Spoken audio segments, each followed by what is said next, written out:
नमस्ते, good evening सभी को। चलिए आज हम पढ़ते हैं क्या, संयोजन किसका, प्रतिरोधों का। ठीक है, प्रतिरोधों का संयोजन क्या होता है आज हम ये पढ़ेंगे। ठीक है, चलिए देखते हैं क्या है आपका प्रतिरोधों का संयोजन।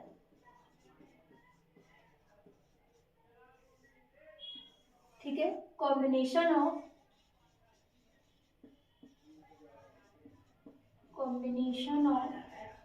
रेजिस्टेंस।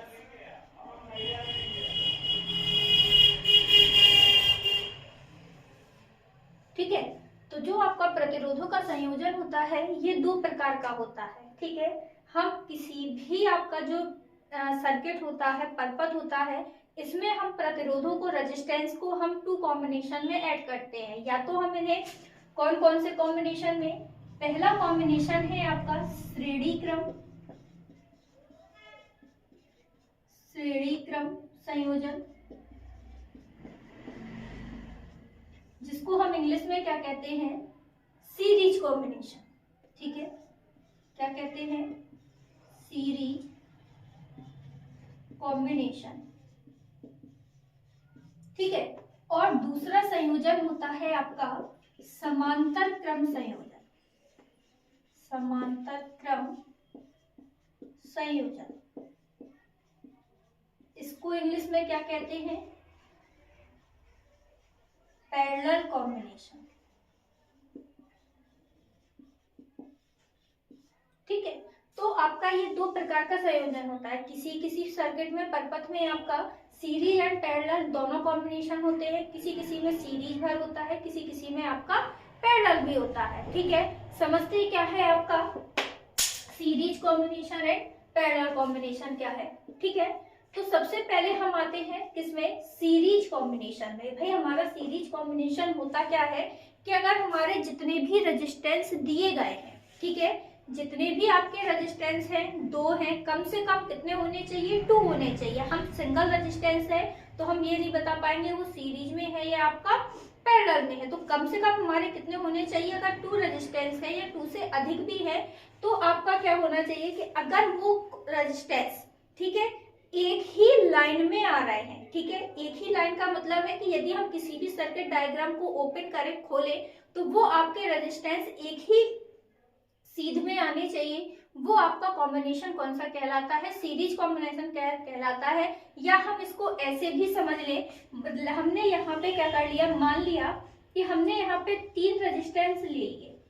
ठीक है, क्या लिया हमने, यहाँ पे तीन रेजिस्टेंस ले लिए और इसको हमने आपस में क्या कर दिया है, ज्वाइंट कर दिया, जोड़ दिया है। अब हम सोचे कि पहचान कैसे करें इसकी, तो हम देखते हैं पहचान के लिए। ठीक है, तो हमने यहाँ पे क्या लिया है कि तीन प्रतिरोध ले लिए हैं, R1, R2 और R3। इनको हमने क्या किया गया है कि हमने इनको श्रेणी क्रम संयोजन में ले लिया है, सीरीज कॉम्बिनेशन में ले लिया है। तो सबसे पहले हम इनकी पहचान सुन लें कि सीरीज कॉम्बिनेशन होता क्या है। ठीक है, श्रेणी क्रम संयोजन होता क्या है। तो इसमें क्या है कि यदि आपके पहले प्रतिरोध का जो आपका दूसरा सिरा है वो अगर दूसरे प्रतिरोध के पहले सिरे से जुड़ा हो, क्योंकि आपका जो रेजिस्टेंस का साइन होता है वो ये होता है, मतलब इसमें दो एंड होते हैं, ये आपका पहला फर्स्ट एंड है, ये सेकंड एंड कहलाएगा। ठीक है, तो जो भी रेजिस्टेंस है आपका उसका क्या है, जो सेकंड एंड है, मतलब जो दूसरा सिरा है, यदि वो दूसरे रेजिस्टेंस के पहले सिरे से और दूसरे का दूसरा तीसरे के पहले सिरे से जुड़ा हो, अगर इस कॉम्बिनेशन में आपका कोई भी रेजिस्टेंस जुड़े हैं तो वो किसमें कहलाएंगे, आपका श्रेणी क्रम संयोजन में कहलाएंगे। ठीक है, श्रेणी क्रम संयोजन में कहलाएंगे। श्रेणी क्रम संयोजन में एक चीज याद रखना कि आपका जो करंट होती है वो आपकी सेम होती है, मतलब R1 के लिए भी वही करंट होगी, R2 के लिए भी वही करंट होगी और R3 के लिए भी वही करंट होगी। ठीक है, पर लेकिन जो इसका पोटेंशियल डिफरेंस होता है, विभवांतर होता है, ये अलग अलग होता है। ठीक है, करंट क्या होती है इसमें, सेम होती है, जबकि आपका जो पोटेंशियल डिफरेंस है वो कैसा होता है, अलग अलग होता है। ठीक है, तो हमने यहाँ पे ओम का नियम भी पढ़ा हुआ है कि हमारा जो ओम्स लॉ है, क्या ओम का नियम, ठीक है, ओम का जो नियम होता है वो हमारा क्या कहलाता है कि किसी भी चालक के सिरों के बीच लगा विभवांतर धारा के समानुपाती में होता है। ठीक है, तो यहाँ पे आपका पोटेंशियल डिफरेंस क्या है, अलग अलग है। तो हम क्या कहते हैं, प्रत्येक रेजिस्टेंस के लिए हम क्या करेंगे, यहाँ पे पोटेंशियल डिफरेंस निकालेंगे, किससे, ओम के नियम से ही निकालेंगे। ठीक है, तो अगर हम पहले रेजिस्टेंस के लिए देखें, इसके लिए यहाँ से आके देखते हैं, हमने यहाँ पे R1 के लिए क्या निकाला, विभवांतर निकाला, मतलब पोटेंशियल डिफरेंस निकालेंगे यहाँ से, तो V1 इक्वल में क्या आ जाएगा, IR1 आ जाएगा। ठीक है, सिमिलरली अगर हम यहाँ पे देखें, मतलब अब हम R2 के लिए और R3 के लिए दोनों के लिए सेम लेंगे, तो यहाँ से हमारा V2 इक्वल में क्या आ जाएगा, IR2। ठीक है, V3 इक्वल क्या आएगा, IR3। अगर ऐसे ही हमारे और भी रेजिस्टेंस है, 4 है, 5 है, जितने भी दिए गए हैं, इसी क्रम में हम सबके लिए क्या निकालेंगे, पोटेंशियल डिफरेंस निकाल लेंगे। पोटेंशियल डिफरेंस निकाल के तीनों को क्या कर दें, ऐड कर दें। ठीक है, equation first plus second plus third, तीनों को हमने ऐड किया, तो जो हमारा निकलेगा क्या, V1 plus V2 plus V3 equal में I हमारा कॉमन मिलेगा यहाँ पे R2 प्लस R3। ठीक है, अब ये जो टोटल बना, मतलब तीनों रेजिस्टेंस को मिला के जो आपका पोटेंशियल डिफरेंस हुआ, वो किसके इक्वल में जाएगा, जो हमने यहाँ पे बैटरी लगाई हुई है उसका जो जितना भी पोटेंशियल डिफरेंस होगा उसके। तो ये आपका V हो गया R1 plus R2 plus R3, I को हम अपॉन में लेके आएंगे।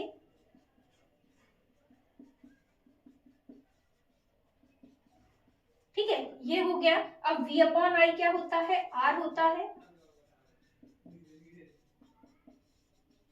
तो हमारा ये सीरीज कॉम्बिनेशन में जो आपका टोटल रेजिस्टेंस निकलेगा वो कितना निकलेगा, R1 plus R2 plus R3। ऐसे ही आपके चाहे इन्फिनाइट रेजिस्टेंस दिए गए हैं, सबको इसी क्रम में ऐड करना है, तो आपका क्या निकल आएगा, सीरीज कॉम्बिनेशन का टोटल रेजिस्टेंस निकल आएगा। ठीक है, जिसको नोट करना है नोट कर सकता है, स्क्रीनशॉट लेना है स्क्रीनशॉट भी ले सकता है।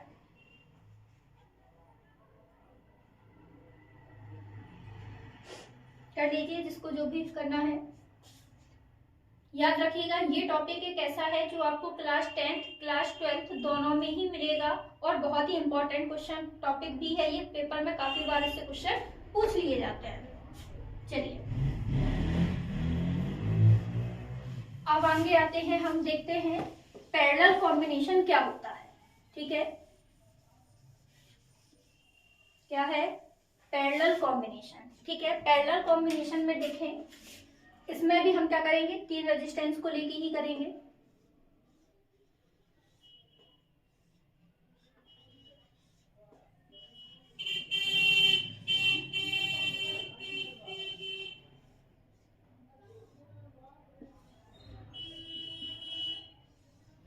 हमने ये ले लिया, तीन रेजिस्टेंस ले लिए। ठीक है, और इनको हमने किस क्रम में ऐड किया, पैरेलल कॉम्बिनेशन में ऐड कर दिया। ठीक है, तो आप यहाँ पे देख सकते हो कि यहाँ पे जितने भी आपके रेजिस्टेंस दिए गए हैं, सबके पहले फर्स्ट एंड को हमने किसी एक पॉइंट से, और जो सेकेंड एंड है उसको किसी दूसरे पॉइंट से क्या किया है, कनेक्ट किया हुआ है। ठीक है, तो इसका मतलब क्या है कि जितने भी प्रतिरोध दिए गए हों, सबके पहले सिरे को किसी एक बिंदु से और दूसरे सिरे को किसी दूसरे बिंदु से अगर हम ऐड कर दें, तो वो आपका क्या कहलाएगा, पैरेलल कॉम्बिनेशन में कहलाने लगेगा। पैरेलल कॉम्बिनेशन में याद रखिएगा कि करंट अलग अलग होती है और पोटेंशियल डिफरेंस क्या होता है, सेम होता है। ठीक है, तो आप देख रहे हो करंट कैसी है, क्योंकि भाई हम किसी भी तार से अलग अलग तार जोड़ेंगे तो आपकी करंट क्या होगी, सब में अलग अलग जाएगी, तो इसका मतलब है कि करंट कैसी होगी, उसमें डिफरेंट होगी, अलग होगी। तो इसका भी हम देख लेते हैं कि टोटल रेजिस्टेंस कितना निकलेगा। भाई ओम के नियम से ही देखना है, तो ओम के नियम से अगर हम पहले रेजिस्टेंस के लिए अब यहाँ पे हम क्या निकालेंगे, करंट निकालेंगे, क्योंकि करंट कैसी है, डिफरेंट है। ठीक है, तो R1 के लिए हमने धारा निकाली, मतलब करंट निकालेंगे, तो I1 इक्वल कितना निकलेगा, V अपॉन R1। ठीक है, सिमिलरली सिमिलरली हम देखेंगे तो I2 निकालेंगे तो कितना आएगा V अपॉन R2। ऐसे ही I3 निकालेंगे V अपॉन R3। ठीक है, तीनों को फिर से ऐड कर दें। Equation first plus second plus third. ठीक है, तीनों को हमने यहाँ पे ऐड किया, कितना हो जाएगा I1 plus I2 plus I3 equal में V कॉमन मिलेगा 1 upon R1 plus 1 upon R2 plus 1 upon R3। ठीक है, ये टोटल करंट किसके जाएगी, बैटरी से जो करंट निकलेगी उसके। ठीक है, यहाँ से I ही वापस आएगी ये, तो I इक्वल में V R1 plus R2 plus R3। V को नीचे लेके आएंगे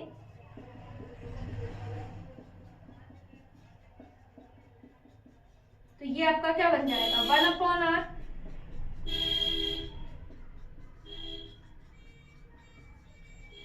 तो ये आपका निकल आया पैरेलल कॉम्बिनेशन के लिए क्या, टोटल रेजिस्टेंस का फॉर्मूला। जितने भी आपके रेजिस्टेंस दिए गए हों उनको हम इसी क्रम में ऐड करेंगे तो वो हमारा किसमें कहलाएगा, पैरेलल कॉम्बिनेशन में कहलाएगा। ठीक है, स्क्रीनशॉट लेना है ले सकते हैं।